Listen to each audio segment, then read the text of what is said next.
Hey, this is your WWE Raw post show for Monday, November 15th. Tonight on the show, we're 6 days away from Survivor Series. What does that mean? Kevin Owens gets a big win over Finn Balor, and Austin Theory replacing Rey Mysterio on Team Raw. Let's get into it.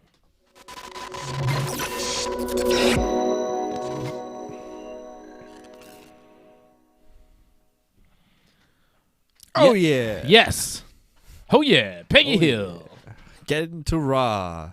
Tonight, getting to Raw is a deep dive into a shallow pool. It was not a good Raw show. I did not like Raw tonight. Kind of like last week, where I also did not like Raw. A couple weeks ago, I liked Raw, but tonight I did not like Raw. It was not too good. It was not too good. It's pretty boring. It was very boring. A lot of matches that kind of went nowhere. A lot of segments that kind of did nothing. Nothing really happened.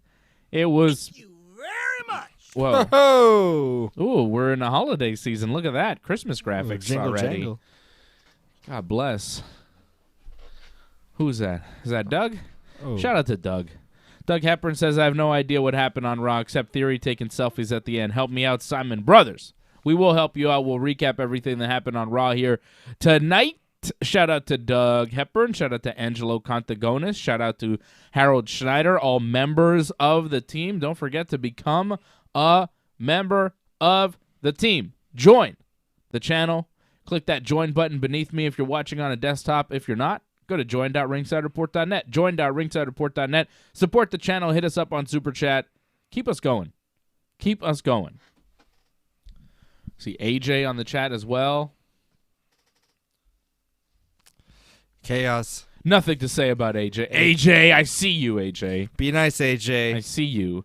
And I also see Bob Cote, who's a regular, is now going under his real name, Ryan Katz, which I find very strange that you would have an alias and your alias would be Bob Cote. Like, that seems kind of like if I had an alias, it'd be like, you know, It's a good alias name, actually. I got to compliment you. I'm Sex surprised. Monster or something, you I'm know? surprised. But Bob Cote, pretty unassuming name. It's very unassuming. I figured his name was just Bob Cote, but now his name is Ryan Katz. It's weird. That's a good name, too. Yeah, but I don't know if that's his real name either. I don't believe it. You believe it? I thought his name was Bob Cote. I don't know what to believe in anymore. Always on the chat, and he's Bob Cote. Now he's Ryan Katz. I don't believe you, Ryan Katz. I think you are Bob Cote. I think Bob Cote is the real guy, and Ryan Katz is the persona. How about that? You got multiple personalities. Yeah. I don't know. It's interesting. Interesting revelation that I saw there on the chat. Breaking news. Join the team, Ryan Katz. Become a member. What are you waiting for? Big E cut an in-ring promo to start off Raw. A lot of Big E tonight. A lot of Big E talk. Big E talking about Roman Reigns and their big match at Survivor Series. Big E is mad that Roman attacked his buddies, the New Day, on SmackDown last week. And then he deals with his Raw business, calls out Kevin Owens. And Kevin comes out and talks about how everyone was questioning his integrity last week, and that's why he snapped. Kevin says he was never lying about the Seth Rollins thing, but everybody thought that he was, so they can all go to hell. Kevin says he's going to break bad on Big E and break bad on this one and break bad. And I'm like, is that a phrase? I never heard that before. Is that from the show Breaking Bad? Like you break bad? Like is Kevin saying he's going to... I actually never saw the show. So what, sell drugs? Didn't he sell crystal meth or something? He also made it. Yeah, is Kevin Owens saying he's going to go make crystal meth? Yeah, like, I don't know. I don't understand. Break bad, I don't think is an actual phrase, but Kevin Owens was saying he was going to, you know, if everybody wants him to be the bad guy, well, he's going to break bad on everyone. And I thought that was a weird thing to say. Maybe I'm wrong and it is a popular phrase. I will break bad upon you, but I've never heard anyone say it before. Yeah, it's one of those confusing things. Like, it just kind of shows up and, you know, it rolls off the tongue well, and it's fun for a TV show and all that. But, I mean, the TV show hasn't been on the air in, like, 7 years or whatever, or even longer. Yeah, it's like someone, like, just got a hold of it and was like, yeah, use this. And it's just this weird, outdated phrase. And even at the time of the show, no one was really saying it. I remember when I found out about the show, I didn't really know what it's about because I wasn't familiar with the phrase. I don't think it's a phrase. I don't think it is a phrase to break bad. Yeah, no, I have not watched Breaking Bad. It's one of those shows where like, man, you haven't watched that? It does seem like something I would watch, but I've never wanted to. I never got into it, and I never watched it. I watched it, but I don't feel the need to revisit it. Well, that tells me all I need to know. I don't need to watch it again. I just finished watching Narcos Mexico Season 3, and I'm like watching it again already because it was so damn good. Yeah. So good. And you still haven't watched Narcos Mexico. I'm getting to it. I'm going to get to it. You better get to it. I was loading up Netflix. I saw Narcos Mexico. Oh, I'm so mad that you haven't watched it. I saw the first episode. It was like an hour, and I was like, I don't know, an hour. And then I watched Seinfeld. Oh, because Seinfeld's on Netflix. You've seen it before. I know, but it's so good. Oh, it makes me so mad that you're not watching Narcos Mexico. There's one with Crazy Joe Davolta. I mean, it's good. Which one? The opera. Oh, yeah, that's good. Hey,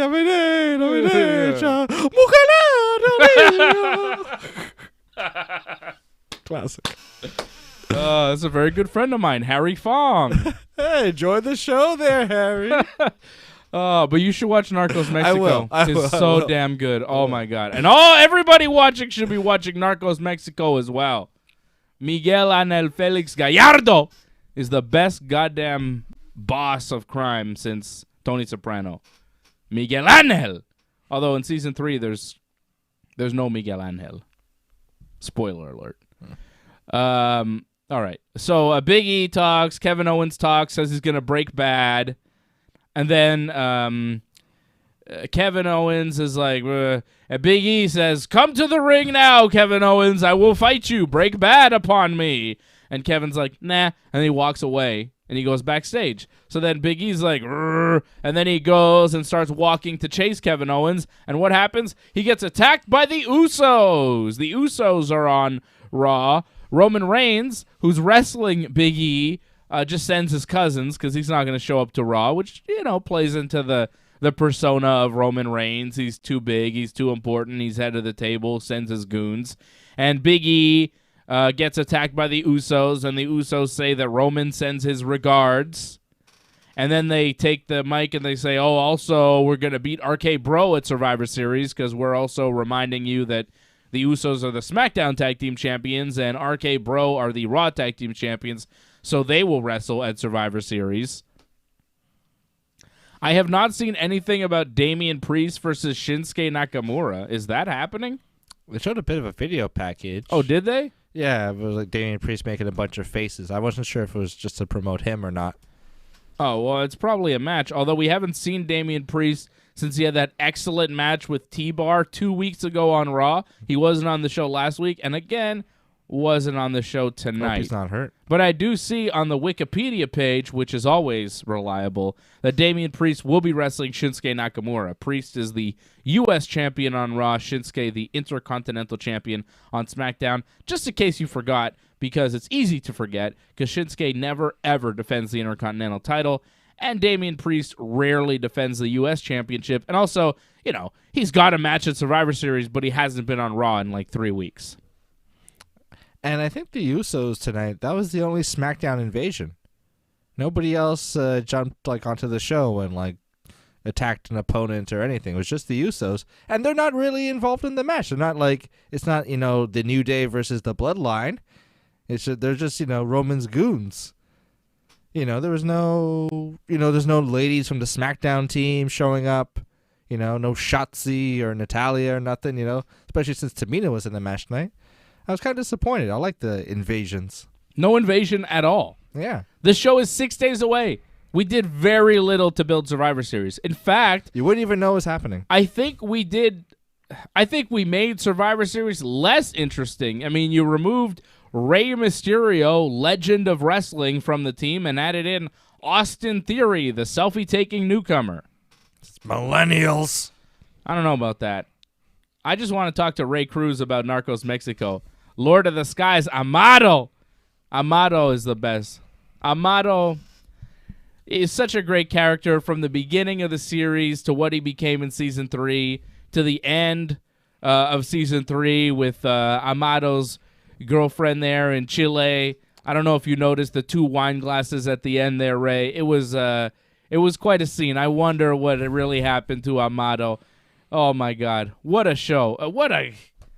What a guy that Amado was. Very cool. Very cool the way he he acted. I really like seeing Don Neto again in season 3 as well, in prison there with Chapo. That was good. That's right, El Chapo. Oh, and WWE fans, I know you want to watch Narcos Mexico because you know who was in season 3? WrestleMania MVP, Bad Bunny. Bad Bunny was in the show. He was part of the Arellano Felix cartel, hanging out with Ramon. That Ramon was a crazy motherfucker. Oh, my God. That Ramon Arellano. Did he have a razor? Oh, no, he's just... No, Chico. He did not have a razor. Just Ramon Arellano Felix. Very badass character, Narcos Mexico. I'm telling you, I cannot... Yeah, the airplane on the piano, Ray. Yeah, exactly. I cannot tell you enough good things about Narcos Mexico. Like, a lot of people watched Narcos, the original, with Escobar, and then it kind of dropped off. It's better than the original. It's better than Narcos. People are not into Narcos Mexico as much as they should be, but it is the fucking best show. It is the best. It is the best. Ray Cruz knows what I'm talking about. And I want to do a podcast with Ray Cruz right now and just talk to him about Narcos Mexico. So good. And also, answer Ray Cruz's question, is this the worst build for a Survivor Series in history? It might be. I would argue, lest we forget, I think it was Survivor Series 2013, where it was like a build-up between Big Show and Randy Orton, and like Stephanie McMahon was like making Big Show cry every week. And like, that was and I think that match didn't even have a finish. It was like a DQ, and like that was it. At least they kind of built the Raw versus SmackDown matches, though. None of these matches have been built. Has there been any build for Damian Priest versus Shinsuke Nakamura? Any build? Yeah. Has Damian Priest? I mean, he hasn't even been on the show. Yeah.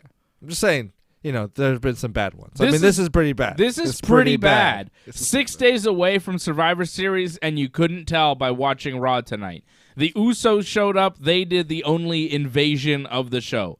They attacked Big E, and then I think Riddle showed up. Riddle showed up, not Randy, just Riddle. Riddle shows up to help Big E take out the Usos, and then Sonya Deville shows up, and she's like, "We're gonna have a tag team match, playa! Holla holla!" It's the Mac Militant. And then Riddle and Big E wind up wrestling the Usos, and Seth Rollins was on commentary. E throws one of the Usos into Seth on commentary, and then Seth got up in E's face. E punched Seth, attacked him a little bit, which made Seth angry. Seth then jumped into the ring, started attacking Matt Riddle, caused a disqualification. Riddle and Big E technically win the match, but then get beat down by the Usos and Rollins. And, of course, Randy Orton then shows up to make the save, helping out his tag team partner Riddle. And then Seth Rollins and the Usos still wind up winning, which was weird. The finish to this one was a little weird. Seth just tosses Randy out of the ring, hits Riddle with a couple weak forearm shots, like one in the front of the face, one in the back of the head, and then he just rolls him up for the win. Didn't hit him with a curb stomp, didn't take a handful of tights, didn't use the ropes, didn't cheat to win in any kind of way. Seth just hit Riddle with 2 forearm shots that looked weak as hell, and then pinned him like it was nothing. It was a very weak finish, and it made Riddle look terrible. Like, Riddle looks awful through all of this. This RK Bro thing is making Riddle look so bad, and he looks so bad in this match. He just takes the pin from Seth, and Seth just like, pin you. That's it. In and out. Easy. And then the Usos were going to beat up on him, and then Randy made the save. Yeah. And then in their backstage promo, it was just Randy yelling at Riddle, just like screaming at him. You couldn't even really tell what Randy was talking about. Talking about like rhetorical questions. Well, Randy was mad because Riddle keeps saving people. Riddle like attacked Omos last week when Randy didn't want him to. Riddle came out to help Big E this week. And Randy's like, he doesn't need any help. He's WWE champion. You got to leave him alone. All I care about is this team and these championships. And then Riddle was like, oh, Randy, you care about me? And then Randy's like, Rah! You notice he screamed there? He's like, oh, Rah! Yeah, it was just all less screams. I couldn't really make out what he was talking about. No, he was saying that Riddle shouldn't keep going out and helping other people. He should think of himself like Randy does, only think of himself, and that's how they'll be tag team champions forever. Whatever. Terrible argument. So Seth and the Usos beat Riddle, Randy, and Big E in the 6-man tag. The Usos went to attack Riddle after the match. Randy hit an RKO. And then Big E grabs the Uso that took the RKO. I think it was Jay. And he says, I have a return message for Roman. And it goes something like this. And then he picks him up. And then he hits the big ending on Jey Uso. And then Big E gets real intense and he yells. He's like, I want everything you got, Roman. Tell Roman I'm ready. Tell Roman I'm ready. It was good. It was good stuff there from Big E at the end. You know, the promo at the beginning of the show was not great. The tag team match that then got turned into a 6-man tag was not great. But that moment where Big E beat up the Uso and started yelling at him and said, Roman, I'm coming for you. I want everything you got. That was good. Unfortunately, we had to sit through like 40 minutes of garbage before that. Yeah. Yeah, that was just a very small cherry on a pile of shit. They have to stop doing that thing where it's like tag team match and then, there's interference, so 6-man tag team match. It kills a show. It kills it. Because you're basically seeing the same match twice with an extra guy thrown in there, but it's the same match. It doesn't add that much. And when you've seen the first match, when you see 4 guys in a match, it's hard to still care when you add 2 more. When it's the same 4 plus 2, it's like, okay. And you just build up to a hot tag again. That's essentially what they do. Like, they have a tag team match until it's like time for a hot tag. And then you do a hot tag, and then everything breaks it down, because the hot tag happens, and then that's when the interference happens, and then you have a 6-man tag, go to commercial break, come back for commercial break, the heels are in control, and you build to the hot tag again. You get the audience clapping when the guy's in the headlock. So it's just do a 6-man. It's just such a drag. Yeah, just do the 6-man. Just get it over with. You didn't have to do the tag team match before. And, when like you start 40 minutes. Plus, you start with a promo, right? You start with the promo with Big E, and then Owens leaves, and then the Usos show up, and then Riddle makes the save, and then you have a tag team match. It's just the same people for too long. It's too long. Big E was out there for like 45 minutes. It's too long. He didn't get to the good part until 40 minutes in after 2 matches. 2 matches. It's too much. WWE needs to stop, and they do it all the time. All the time. They'll probably do it on SmackDown this week. A tag team match or one-on-one match. There's interference, turns into a tag team match. And we've seen it, right? Where it's a one-on-one match that turns into a tag team match, that turns into a 6-man tag, that turns into an 8-man tag, that turns into a 10. Like, it just keeps adding and adding and adding because they got no ideas and they're trying to fill time.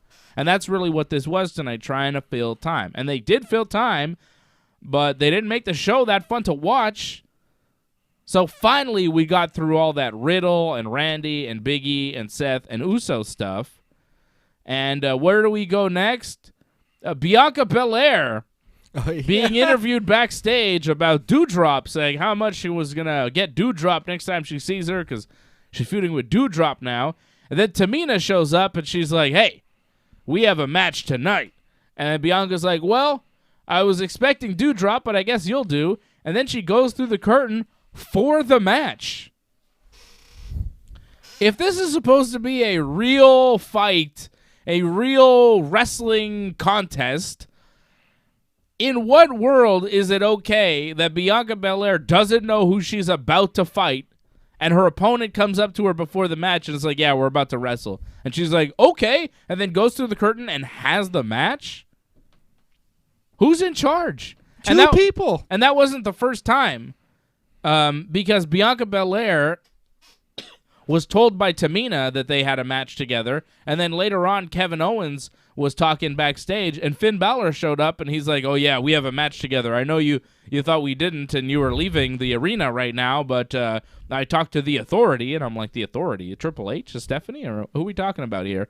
And we have a match together. So apparently the wrestlers are, telling their opponents about the match now, which is not usually how things should go. Anyways, Bianca Belair told by Tamina that they would wrestle. Bianca winds up beating Tamina after the KOD and a pinfall, as if there was any doubt there.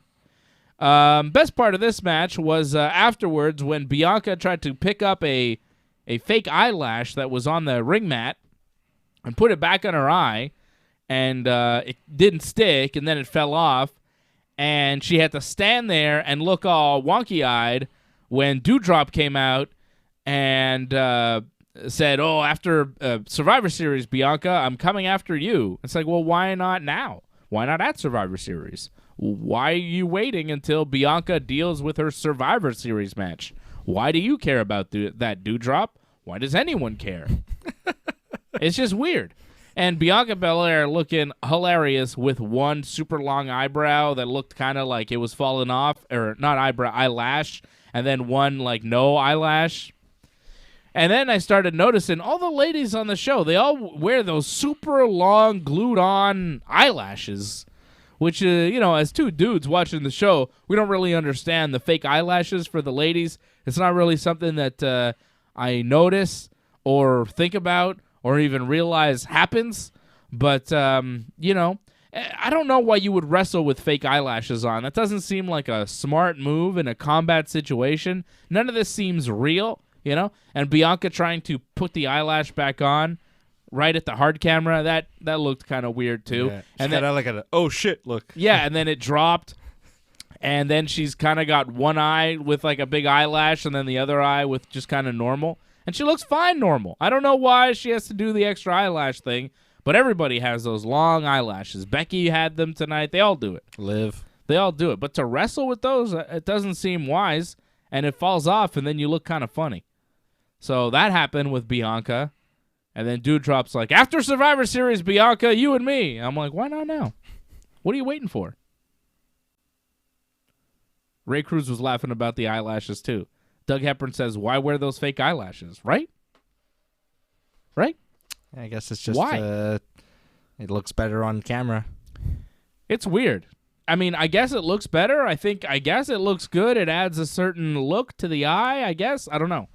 Yeah, and like, I mean, we see all the female talent wearing it, so it could be kind of like a decree, if you're going to be on our show, it's part of like a dress I don't think it's a decree. I or think like it's when you go to hair and makeup, it's they a style. put on the dial, like it's part of the makeup. Yeah. Yeah. Becky Lynch cut an in-ring promo, which was probably the best part of the show. I mean, if we're being honest here, looking at the rest of the show, what was better than the Becky promo? Kevin winning a match. The match was all right. That was match of the night for sure. I was more entertained by Becky's promo. I agree. Talking about Charlotte Flair and their match this coming Sunday, which will happen. It will be Becky versus Charlotte. I know people were speculating that Liv Morgan winning a title shot last week maybe meant Liv Morgan was going to take the title, but that did not happen. Liv Morgan did not wrestle Becky tonight. She just cut a promo with her. Becky started her promo talking about Charlotte, showing a clip of Charlotte from SmackDown.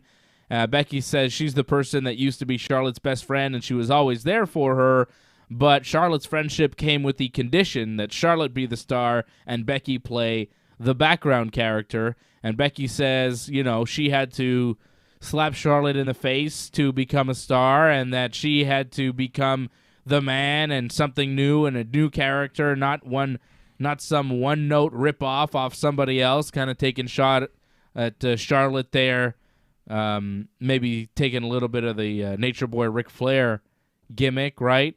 Becky says that her success made Charlotte the most miserable person that she has ever met. And the promo was starting to really get good, and then Liv Morgan interrupted, and I was mad. I was like, boo, Liv Morgan, why are you here? We're involved in a real feud with two real wrestlers real people that we actually care about, and then you come waddling in your goddamn thing and your outfit, and you got your...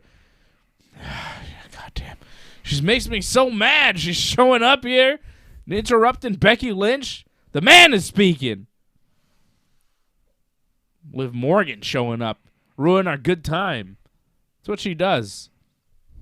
Having a good time on Raw, enjoying a segment. Here comes Liv Morgan to do a promo. The wet blanket. Goddamn Liv Morgan. And she's like, Becky, you walked away from me last week, but I'm not going to let that happen again.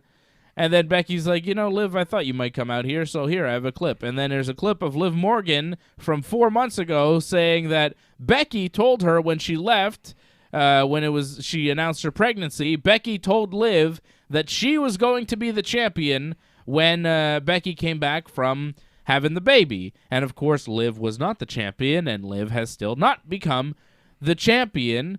And Liv's like, well, I was going to become champion, but I never got there, and I'm going to get there, and I'm going to take the title for Becky Lynch. And Becky's like, look, it's not my fault you underperformed while I was gone, which I thought was very funny. Really good lines from Becky. Becky says, look, I couldn't hold you down. I couldn't hold you back. Oh, my God. Whoa, I like that. Ho, ho, ho. Thank you, Harold. That was a scary super chat, but I like it. Thank you, Harold. You are the super chat leader. Liv Morgan. Super chat. Oh, is that? No, it's again. We got two sounds now. It's gonna. Goodness. That's distracting. Becky says that now that she's back, Liv can't get her grubby hands on the belt. And Liv says, well, Big Time Bex is a big time bitch. Oh! And then Becky goes for her rock bottom thing, and Liv counters with a hip toss, and Becky rolls out of the ring, and, Becky and Liv will do something, have a match at some point for the belt after Survivor Series, whatever. Liv didn't, have a bad performance in the promo. It was fine, but Becky was really getting on a roll, and she was talking about something that I cared about. I don't really care about Becky versus Liv. As a matter of fact, if Liv takes the title from Becky, I'll be pretty pissed. I mean, come on. Come on. Don't see that happening. But people like Liv Morgan. I noticed a lot of signs in the crowd. She has a fan base for some reason. I think if you whine enough about never getting an opportunity and wanting it so bad, and just, if only they would give me my shot so I could prove to them what I can do, and the fans are behind me, and I retweet every positive comment because I'm so desperate for love, and I'm going to post bikini pictures to get more love from the nerdy dudes who support me too, because I think they have a shot, but they absolutely don't because I fuck Bo Dallas. It seems like that's going on with Liv Morgan. A lot of like, poor me. And the fans are like, yeah, poor Liv. We support you, Liv. We have your back. There's a lot of like sad Liv Morgan. And then the fans are like, whoa, we're with you, Liv. But the problem is when you actually see her perform, hear her talk, watch her wrestle, it's kind of like, not much there. Look, everyone. Oh. Hey! Doug Hepburn did that just to see that Christmas graphic again. Thank you, Doug. Yeah, keep super chatting. I want to see that thing again, too. That was awesome. Keep startling us. Look, everyone. It's Santa.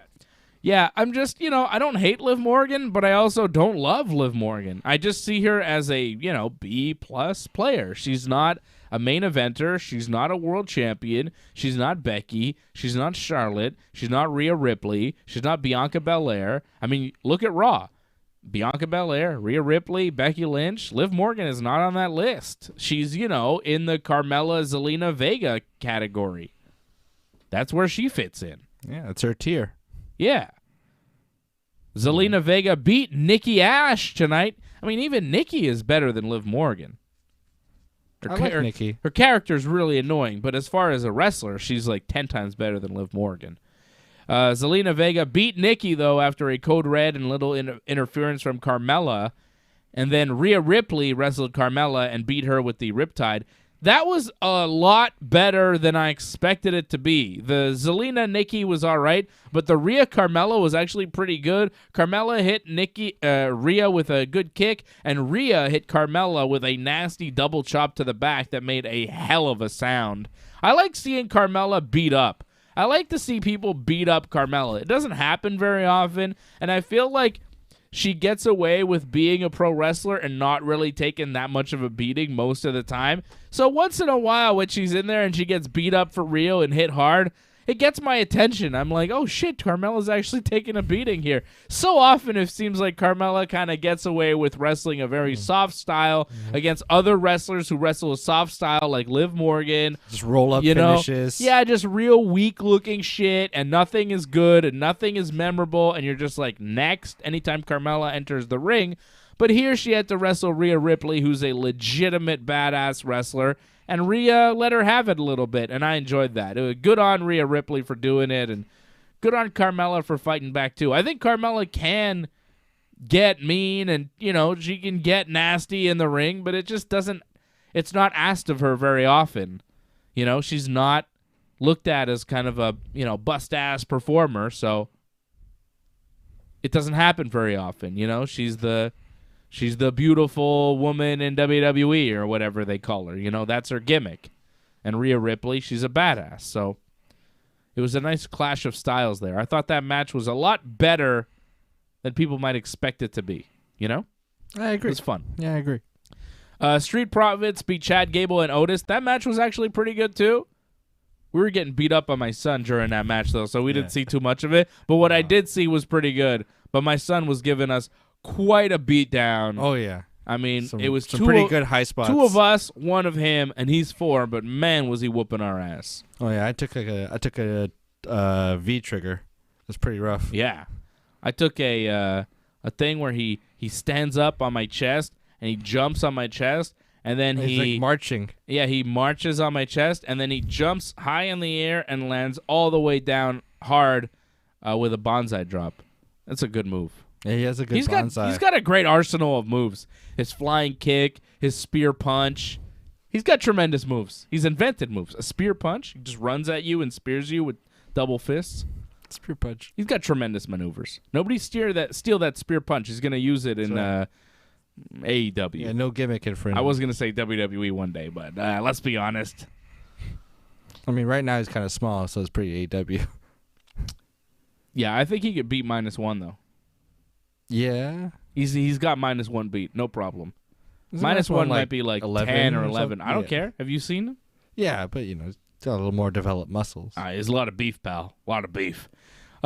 Speaking of beef, Veer Mahan vignette aired. I thought his name was Veer Venus, but apparently his name is Veer Mahan. Meek Mahan? Is he the son of Meek Mahan? Veer Meek Mahan? What is this Mahan? He has a last name? He's just been Veer for a long time. They separated him and Jinder. Jinder still has Shanky. They did a cool promo on... they made fun of Hit Row on SmackDown this week, Veer and Shanky. Shanky rapped. Oh, did he Rapping now? Shanky, which I enjoyed. I'm a big fan of Shanky. Like actual rapping or like... I got the moves and I got the rhymes. Actual rapping in like Hindi, I think. Oh, for real? Yeah, it was pretty cool. And then a Veer Mahan vignette aired, so they gave him a last name. Usually they just take away last names. I don't know when the last time WWE had a guy with one name that they then added a last name to. Usually you have 2 names, and then they take away a last name, then you have 1 name. Was there? I feel like there was somebody. I know Mustafa Ali was Mustafa Ali, and then he was just Ali, and then he was Mustafa Ali again. Yeah. But that's okay. But I'm talking about your name is Veer, it's only Veer, and then all of a sudden they're like, give him a last name, pal. Veer McMahon. No, that's not. We can't call him Veer McMahon. Oh, why not? Veer Mahan. How about that? It's like Vince McMahon, but Indian version. Veer Mahan.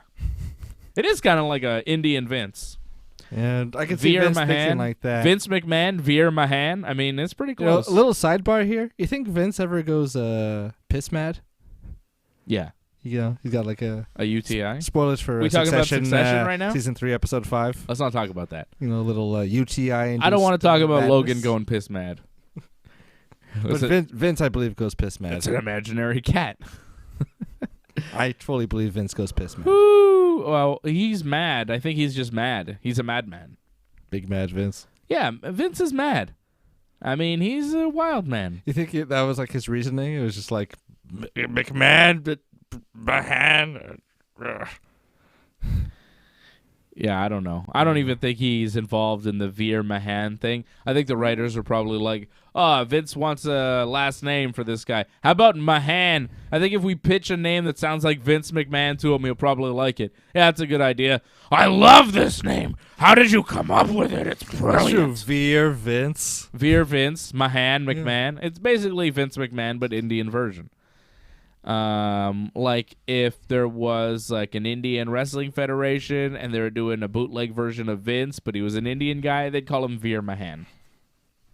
I could see that. I never thought of it like that. Yeah.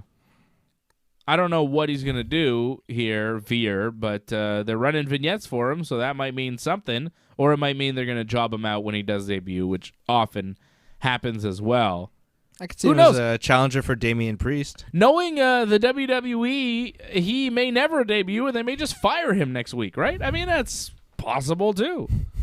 WWE, and never anything can happen in the World Wrestling Federation, pal. Even firings that seem nonsensical. I mean, if they only had another babyface team on Raw, they wouldn't have had to put AJ Styles and Omos against Dolph Ziggler and Robert Roode tonight. Oof. What the fuck was that? Why did they wrestle each other? Who was the heel? Who was the babyface? I mean, I think they're both heels, but I don't understand. Are AJ and Omos turning babyface? Are Ziggler and Roode turning heel? Because they both cut heel promos on each other before the match. They both cut backstage promos, and they're basically heels. Both teams. And then they wrestled each other, and AJ and Omos, of course, won. Omos was beating up Dolph Ziggler for a really long time, and then AJ tagged himself in, hit the phenomenal forearm, and won the match. It was boring, it was pointless, and it was really dumb. I mean, what the fuck? The two heel teams, they have nobody on Raw. They fired everybody. They ran out of babyface teams. They want to put AJ Styles on the show, so they're like, fuck it. This AJ and Omos tag team, too, is like...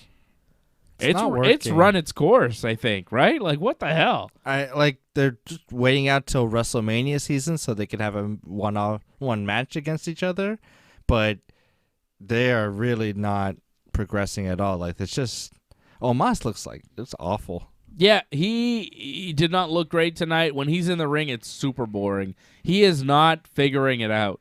You would think that he would figure it out a little bit more, but the more I see Omos, the potential is just kind of dwindling. You know, at one point I thought, damn, he's huge. If he could learn how to wrestle, maybe, you know, but he just seems like one of these tall dudes, like freakishly tall, and just doesn't have the coordination to be a pro wrestler. Like Nathan Jones.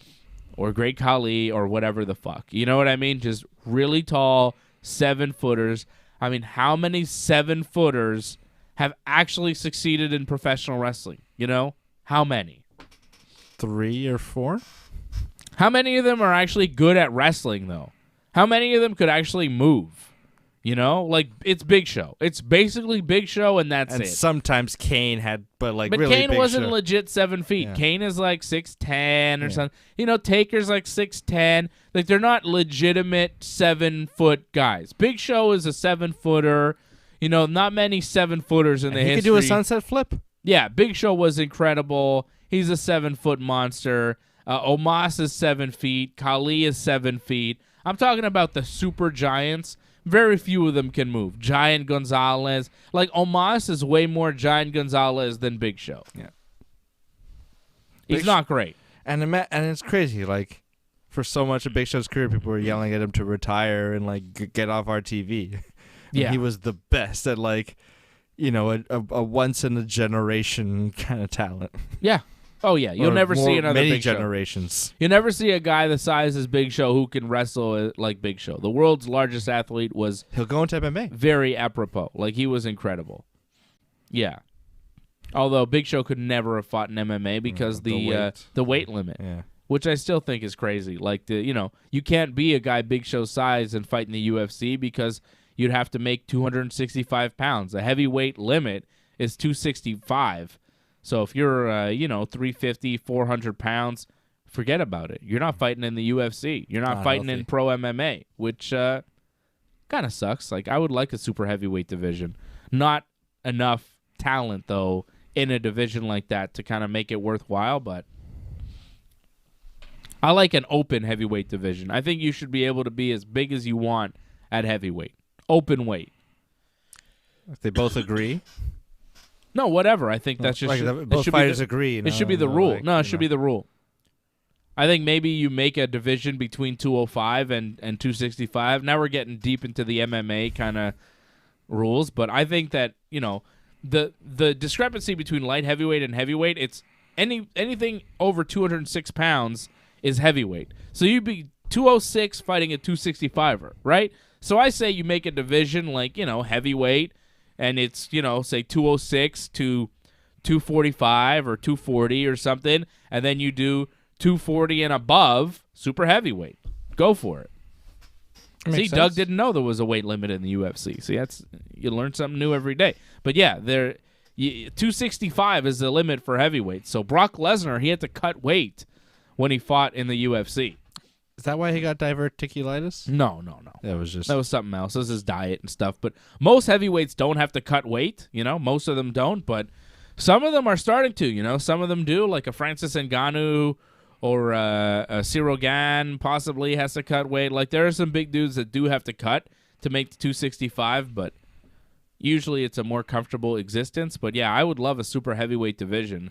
In Quebec, it is open weight for heavyweights. Technically, by the letter of the law, the rules, it's open weight. That's why I was able to see Butterbean fight MMA, because he didn't make 265. Butterbean was over 300 pounds, but I saw him fight as a super heavyweight, or just I think heavyweight, because the heavyweight division is open weight technically in the province of Quebec, but the UFC, they kind of run the unified rules, which is 265.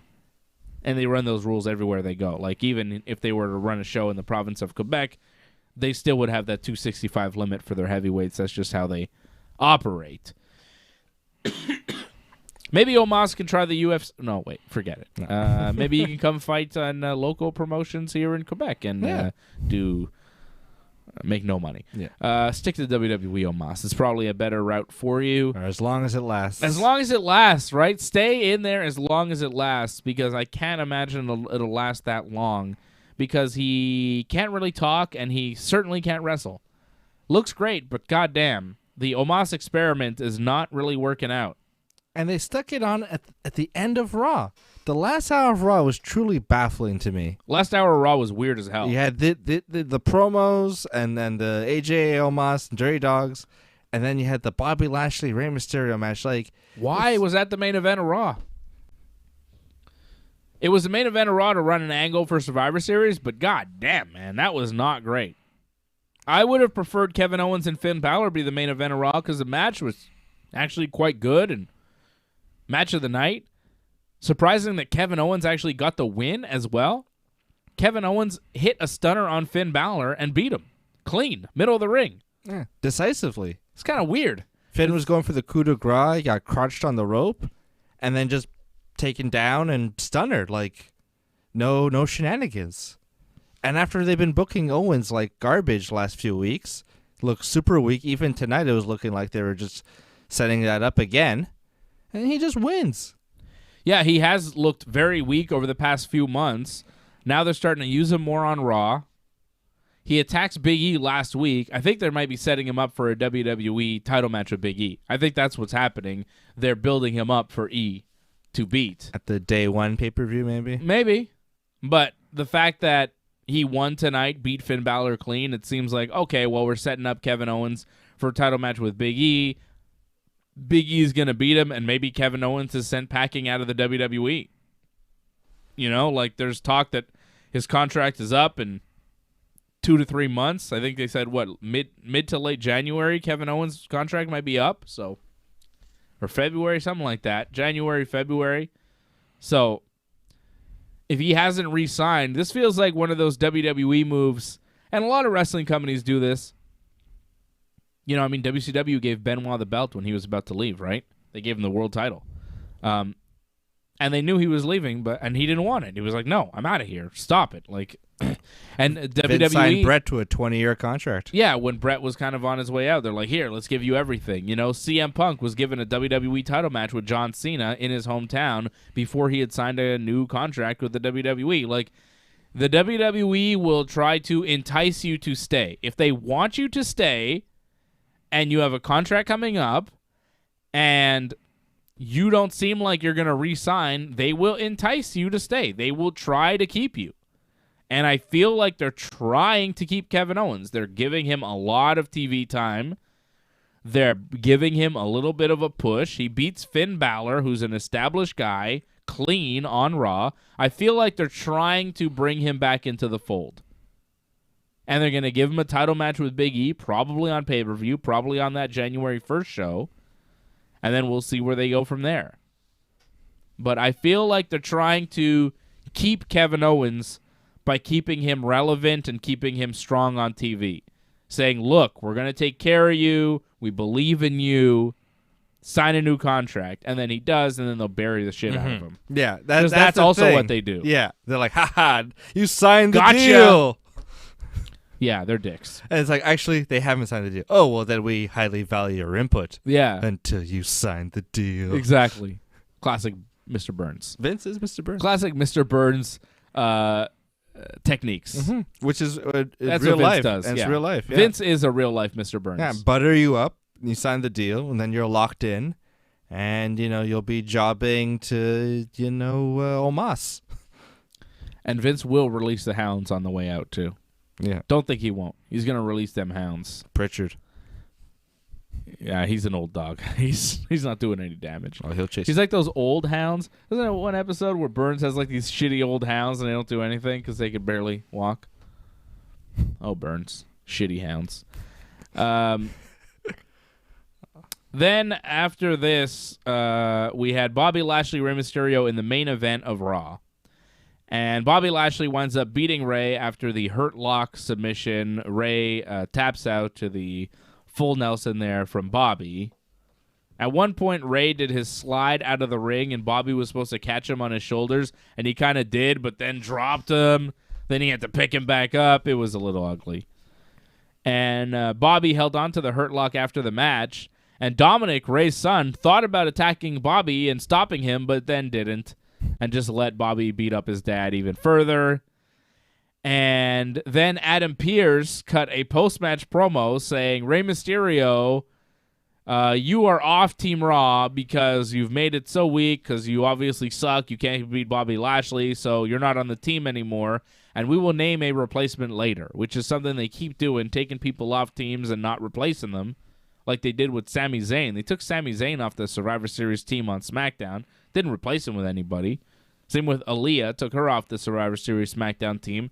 Not replaced.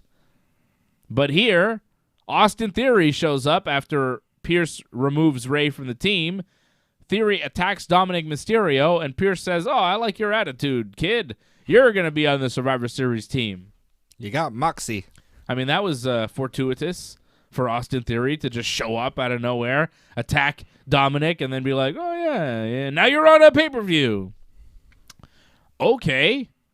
So it will now be Austin Theory teaming with Seth Rollins, Finn Balor, Kevin Owens, and Bobby Lashley. And they will represent Team Raw. Team SmackDown will be Drew McIntyre, Jeff Hardy, King Xavier Woods, and Happy Corbin. And a fifth member that was supposed to be Sami Zayn, but for some reason, Adam Pearce booked Sami Zayn and Jeff Hardy in a loser is off the team match on SmackDown that Sami lost, so Sami's just off the team and they didn't replace him. 2 weeks out, less than 2 weeks out from Survivor Series, they're just like, yeah, let's just remove a member of the team and whatever. Mm-hmm.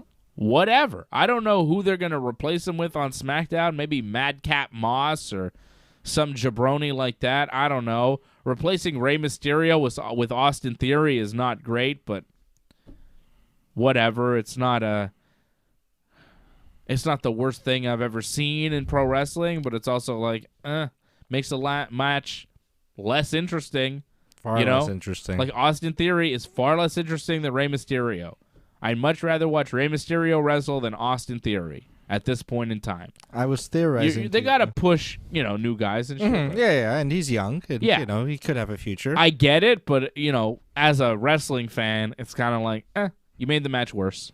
I was theorizing to you earlier, like, has WWE, amid always those constant reports that, Raw gets scrapped and written at the last minute and Vince is yelling at everybody, that they're just doing that on the show now? Like, oh, yeah, we'll just take someone out of a match and maybe put someone in or maybe not, I don't know, and figure it out later.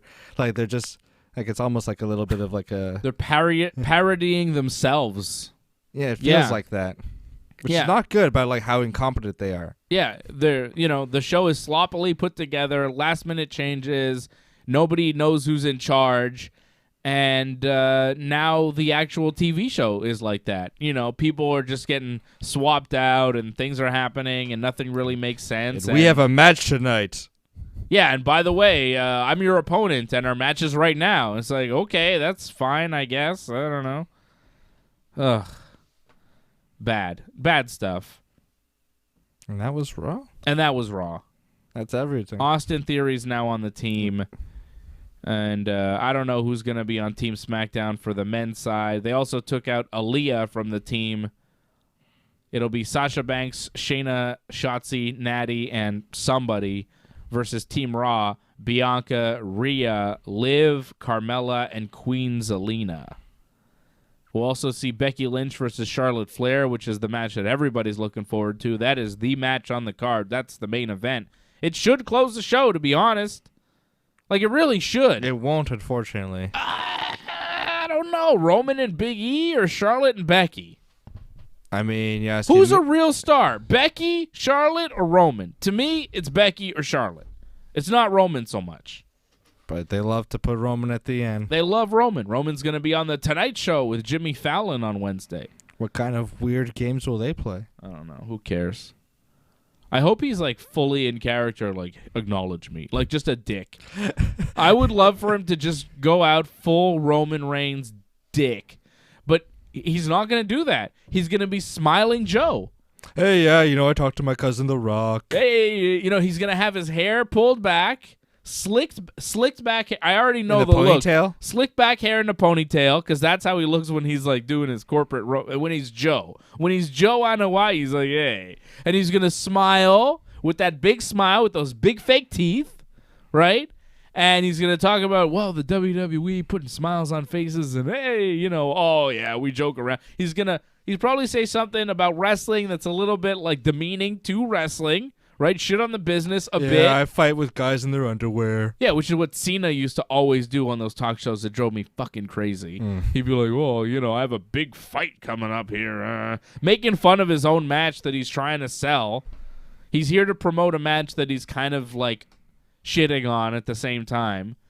Roman will be the same. He will not be the head of the table, tribal chief, like, serious dick Roman Reigns on The Tonight Show, which sucks, because I think that version of Roman would be really compelling to watch. Like, let Jimmy Fallon deal with that. It would get buzz, too, because audience who don't know, they'd be like, oh, what happened tonight? Like, they think it was some kind of, like, cringe moment, but, like, it would get, it would go viral. Jerry the King Lawler is not still talked about to this day because he broke character and smiled and did the nice Hollywood thing when he went on the fucking Letterman show with Andy Kaufman. I mean, Andy Kaufman he was also in was the character. Andy Kaufman also. Andy Kaufman was in character because he understood how to fucking. God damn. He understood how to get people talking. He understood how to fucking shake things up. And I'm gonna sue you, Lawler. And guess what? Because you're a fucking asshole. And that's how you promote. So good. That's how you promote. He promoted it, and look, people are still talking about it to this day. To this day, people still talk about Jerry Lawler and Andy Kaufman. Still to this day. Why? Because they brought their wrestling shit into a real situation and treated the wrestling shit as real as they treated it outside in the wrestling world onto the real TV show. But that's not what they do now. There's the wrestling shit. Oh, that's all fake on Fox, on SmackDown. That's all fake. When I come here, I'm Joe Anoa'i. Hey! You saw me in a Fast and Furious movie. Oh, my cousin Dwayne. Hey! Oh, he's calling me now. Hey, Jimmy, let's do some karaoke or whatever the fuck. Let's play some games. No. Jimmy Fallon should be like, Roman, what's your problem? Why are you being so mean? Acknowledge me. He's like, well, yeah, you're Roman. Stop disrespecting me. Then the Usos come out, and they beat the shit out of Jimmy Fallon. Put him through a table. And then Roman just walks out. And that's it. And people are like, what the fuck? Or Paul Heyman comes out, and he's like, I'm going to do this interview for Roman Reigns. Listen to me, sir. And then he just goes into this fucking 5-minute long fucking diatribe about how great Roman Reigns is while Roman just sits there. And Heyman just talks and talks and talks till the segment fucking runs out of time. And they say, thank you very much. See you in Brooklyn on Sunday for Survivor Series. That's how you do it. You have Heyman come out and be like, I'm not doing this. I'm going to let the wise man talk to you. Well, who's the wise man? Sir. You know, like, it'd be fantastic. Yeah. You know, and have Fallon be like, "Oh, Paul Heyman." Oh, so if in case the audience doesn't know, be like, "Oh, who wants to hear you talk?" And then and then Heyman goes. It would work. It's a promo. It would work. It promotes it. I would really like to see that, but instead we're going to see that fake ass Joe Anoa'i, big smile, nice guy, nice attitude, total break from the Roman Reigns character, and it will do zero. We're to partnering promote up the show. with Susan G. It's Komen. going to do jack shit to promote the show, though. It's not going to charity, Connor's cure, and it's all about Stephanie McMahon's a real visionary. Yeah, smiles on faces. Triple H is a great guy, and da-da-da. Right? Oh, Vince, I love Vince. Me and him get along, and da-da-da. Typical bullshit. But it does nothing to help promote your show. There will be no buzz. There will be no clip that goes viral from this Jimmy Fallon appearance with Roman Reigns that will help the interest of Survivor Series on Sunday. It will do nothing. It will do nothing to help the WWE. If Roman Reigns comes on there and he's a tribal chief, might work. Might be something. But WWE, they've got no vision. Because the rumor for WrestleMania Night 2 main event, last night of Mania. They're doing 2 nights of Mania again, by the way, which, goddamn. Night 2, the main event is supposed to be Roman Reigns versus Brock Lesnar versus Drew McIntyre in a triple threat for the Universal title. I mean, last year they gave us Roman Reigns versus Edge versus Daniel Bryan. And you follow that up with Brock Lesnar and Drew McIntyre? Not even Edge. The sequel is not as good as the original. Not at all. This is not Narcos Mexico situation here. This is not that at all. The sequel is not as good as the original. Okay? I don't like that at all. Drew versus Brock versus Roman, that's the main event for WrestleMania? Fuck that. Yeah, that means probably the Raw match, it won't be better because they're not going to have it, they're putting the SmackDown match last. So, if it's Big E, it's going to be nothing. Yeah. But, I mean, who wants to watch Drew versus Brock versus Roman? How is that your main event? That's how you're going to sell WrestleMania? Damn. Drew? It's garbage. That's terrible. I read that today. It's like, rumored main event is da-da-da, Drew, Brock, Roman. Ugh. That's all they got. Get out of here. What about Goldberg? He'll be there. Don't give them ideas. He'll be there. God, that's awful. Maybe Goldberg Bobby again. Couldn't, Goldberg Big E. I mean, that I would accept. That could happen. I would accept that. Just because Big E wants it so bad, a dream match. And Goldberg wins the Rumble. Oh. He's never done it. I'm filling in the role for Johnny North tonight. Goldberg could win the Rumble, God damn. I don't know. Maybe Xavier Woods wins the Rumble and then has to face Big E. That doesn't make sense. Why would he choose Big E? I don't know who wins the Rumble. It's Goldberg. Oh, don't say that. Angelo says don't go there. I agree. Are they in Atlanta for the Rumble or something? Goldberg country. The WWE Survivor Series is going to be in Brooklyn. The Royal Rumble in 2022. It's got to be at a ballpark again? Yes. It will be in St. Louis, Missouri. Oh, at the Busch Stadium. Home of Randy Orton. Randy's winning the Rumble. Randy. Oh, that could happen. Oh, no. Randy, Big E. Yeah. They did plant some seeds tonight, actually. Randy saying, don't help Big E. He's WWE champion. Doesn't need your help. Forget about that guy. He wasn't very nice when he talked about Big E tonight. Yeah, he's kind of showing a heelish side. Ugh. Yeah, but if he wins in his hometown, he's going to get a huge babyface reaction. So Yeah, but then the next night, in Kansas City. Yeah. Could be Randy. Could always be Randy, which is not great. You'll stand by. Randy, Big E for the title. You got to do something with Becky, something with Charlotte. Becky versus Charlotte. I don't know. Becky versus Charlotte versus Bayley versus Sasha. Yeah, you got to hope Bayley Fatal comes back. 4-way for all the belts. Unification match. Never happened before, 4 horsewomen in a match. Yeah, Fatal 4-way at WrestleMania for all the gold, sucker. I think that'd be good. It's a thought. It's an option. There are many options. Rhea Ripley, Bianca Belair, they're involved as well. Maybe even Ronda Rousey. I don't know. I don't see it. I don't know if she's ever going to come back to WWE, but she was pretty damn good. She was. But I think that was just it. It was just a nice run. Yeah, and that's it. She did it. She's been there. She's done that, and now she's done. Now it's something to just look back on and be like, hey, yeah, remember when Ronda was there for 9 months? I mean, she had her kid. See her on Instagram posing with the little baby. Good for Ronda. I'm happy for Ronda. She seems to be having a very nice post-fighting, post-WWE life, and stay out of it as long as you can if you don't have to go there, Why put your body through that? She put her body through enough. Olympics, judo her whole life, MMA after that, pro wrestling. She never stopped. Take a break. Or fucking retire, She's got enough money, she can retire. She's got a nice farm. She's got a family going, Her movie career didn't turn out the way she wanted. She was supposed to star in a biopic, play herself in a biopic. Yeah. And then she but was then in she some lost, movies. I think. And she was in some movies where she was really bad. That's mean though. They were gonna do a movie about her, then she lost, and they're like, we're not gonna do that movie about you anymore. I don't know what happened though. There might have been some other things going on with Ronda after she lost. A lot of shit kind of shut down, and it was weird. Things got weird after she lost to Holly Holm. Things got weird there. But we like Ronda. This is a pro Ronda show. Big fan of Ronda. I want to give a shout out to Harold Schneider, to Doug Hepburn. Doug Hepburn, you are the Super Chat leader of the night. Harold Schneider, thank you as well for supporting the network. Thank you to Brian Firth. I saw Brian up there at some point. Shout out to Brian. Shout out to Angelo Contagonis as well.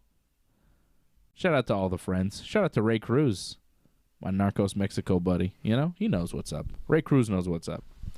My God, is that show good? You better watch that tonight. You better start watching it. I will. I don't know about tonight. Pinche cabrón. Chinga tu madre. Man, do they say that a lot on that show. Chinga! Chinga tu madre! I love it. I like the Mexican swears. It's fun. All right, guys. Big shout out to everybody. Appreciate you. I'm going to be back here with Big Johnny Norte, coming up on Wednesday night. El Contador.